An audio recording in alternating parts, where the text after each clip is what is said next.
Assalamualaikum warahmatullahi wabarakatuh.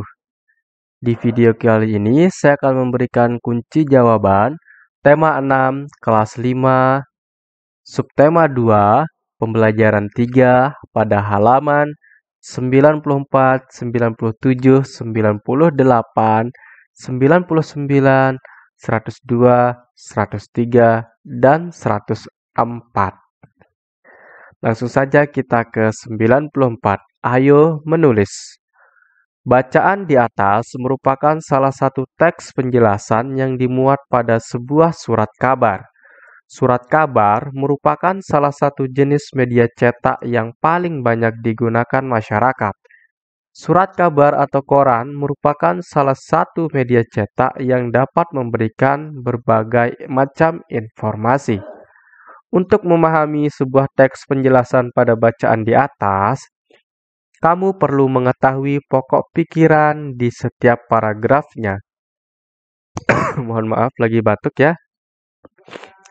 Temukanlah pokok-pokok pikiran dalam setiap paragraf dengan melakukan kegiatan berikut ini. Baik, kita di sini sudah siapkan ada 4 paragraf yang menjadi jawaban. Nomor 1, siapkan sejumlah kartu atau kartu pokok pikiran seperti contoh di bawah ini sesuai dengan jumlah paragraf pada bacaan di atas. Langsung saja kita jawab. Paragraf 1.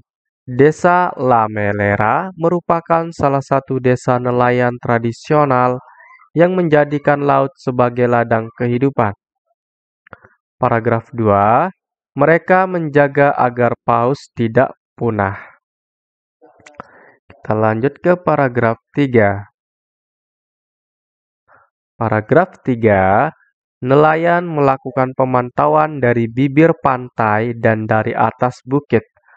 Paragraf 4, daging dan minyak dibagikan ke seluruh warga desa. Baik, kita lanjut ke halaman 97. Berdasarkan bacaan di atas, jawablah beberapa pertanyaan berikut ini. Jadi sebelum ini ada bacaan yang perlu kalian baca untuk menjawab soal di bawah ini.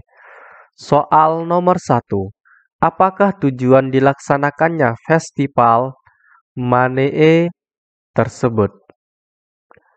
Jawabannya, agar nelayan mendapatkan tangkapan yang banyak dan mendapatkan perlindungan agar terhindar dari bahaya. Soal nomor 2. Siapa saja yang berperan penting dalam upacara tersebut? Jawabannya, pemuka adat beserta masyarakat setempat. Kita lanjut ke soal nomor 3. Menurutmu, apa manfaat kegiatan upacara tradisi nelayan terhadap kesejahteraan nelayan dan kehidupan masyarakat nelayan setempat? Jawabannya, manfaat bagi masyarakat setempat yaitu dapat memperoleh tangkapan ikan secara lebih mudah dan mendapat penghasilan lebih banyak. Kita lanjut ke halaman 98, soal nomor 4. Adakah hal menarik yang kamu dapatkan dari kegiatan upacara nelayan tersebut? Jawabannya, masyarakat dilarang mengenakan pakaian berwarna merah sebagai pantangan. Ini merupakan hal menarik ya. Soal nomor 5. Adakah kegiatan serupa yang dilakukan oleh masyarakat nelayan yang berada paling dekat dari tempat tinggalmu? Jika ada, ceritakanlah. Tidak ada. Jadi kalau tidak ada, tidak perlu diceritakan. Baik, kita lanjut ke halaman 99. Kita akan membuat laporan hasil pengamatan. Tempat pengamatan. Tulis nama desa kamu. Nah, di sini maksudnya kalau nama desamu adalah Rembiga, tulis Rembiga. Desamu namanya Wonokerto, tulis Wonokerto. Baik. Langsung saja ya, kita lanjut ke bawahnya. Hal yang diamati, interaksi manusia dengan lingkungan sosialnya. Kedua, upaya manusia dalam berperan serta membangun perekonomian. Nah, dari hasil pengamatan, maka kita akan mendapatkan, ini cuma misalkan ya. Pertama, masyarakat yang ada di daerah tersebut hidup saling tolong-menolong, masih ada semangat gotong royong. Kedua, masyarakat yang ada di daerah tersebut bekerja dengan sungguh-sungguh dalam menjalankan profesi mereka. Ada yang menjadi petani, ada yang menjadi pegawai, baik pegawai negeri maupun pegawai swasta.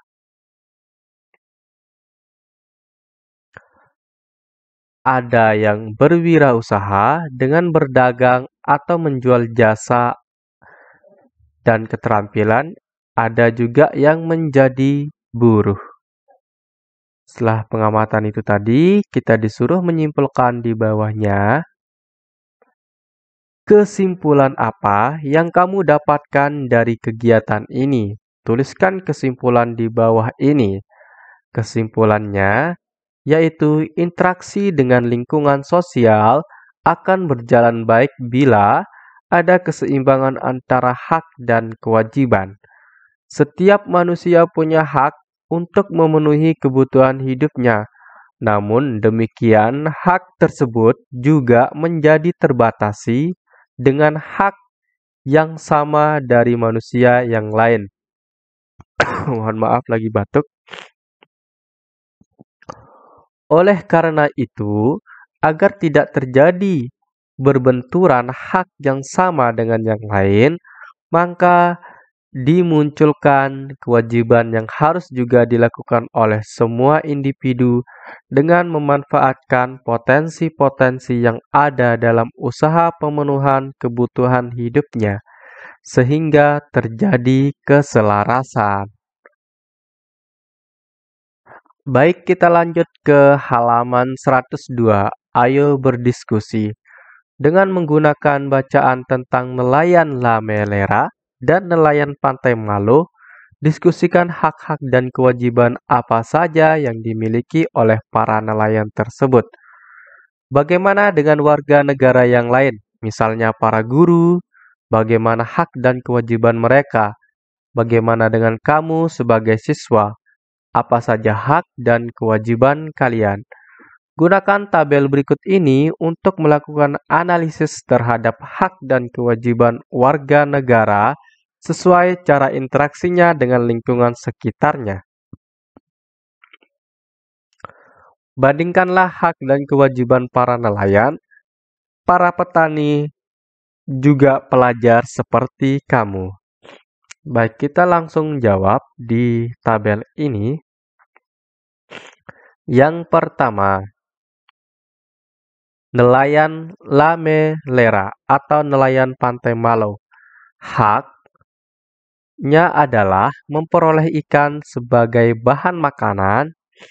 Kewajiban mereka yaitu menjaga kelestarian laut sebagai habitat ikan. Petani.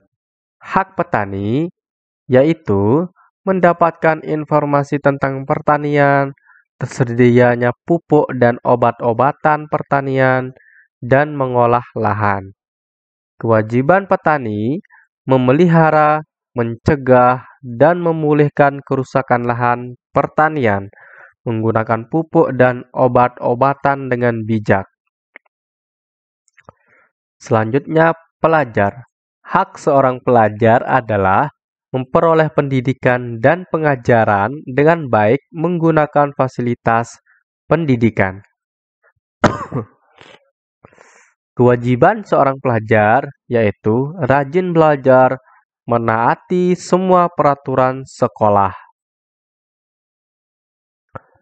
Di halaman 103, kita diminta untuk menyimpulkan dari yang kita isi di halaman 102.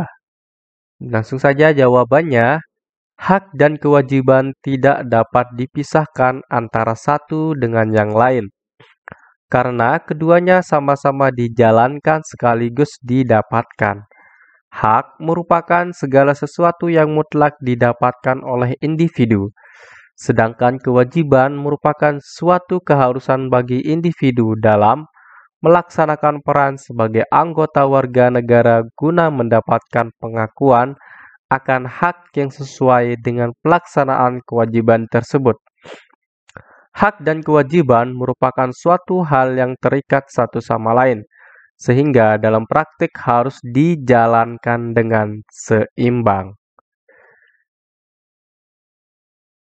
Kita masih di halaman 103. Di bawahnya, ayo mencoba. Apakah kamu melihat persamaan dan perbedaan antara hak dan kewajiban dari para guru, nelayan, dan kamu sebagai seorang siswa? Kamu tentu tahu bahwa setiap hak dapat diusahakan melalui kewajiban, baik kewajiban yang menyangkut hak orang lain maupun kewajiban pribadi. Cobalah renungkan, kewajiban apa saja yang harus kamu lakukan dan tingkatkan sebagai seorang siswa. Tuliskanlah beberapa kewajiban yang harus kamu tingkatkan ke dalam sebuah janji yang harus kamu ingat untuk dilakukan. Tuliskanlah dengan kalimat yang jelas dan singkat sehingga kamu mudah mengingatnya di tempat yang disediakan di bawah ini. Baik, kita langsung isi. Aku berjanji untuk 1. Hormat pada guru, patuh terhadap guru. 2. Belajar lebih rajin. 3. Disiplin. 4. Bertanggung jawab. 5. Berbuat baik kepada teman dan siapapun. Baik, di halaman 104, ayo renungkan. Kita akan menjawab 2 pertanyaan. Pertanyaan pertama, apa saja sikap dan keterampilan yang kamu kembangkan pada hari ini? Keterampilan yang saya kembangkan yaitu menentukan ide pokok pada bacaan dan memahami berbagai hak dan kewajiban. Pertanyaan kedua, apa saja tantangan yang kamu hadapi untuk melakukan kewajibanmu sebagai seorang pelajar? Bagaimanakah caramu untuk mengatasinya?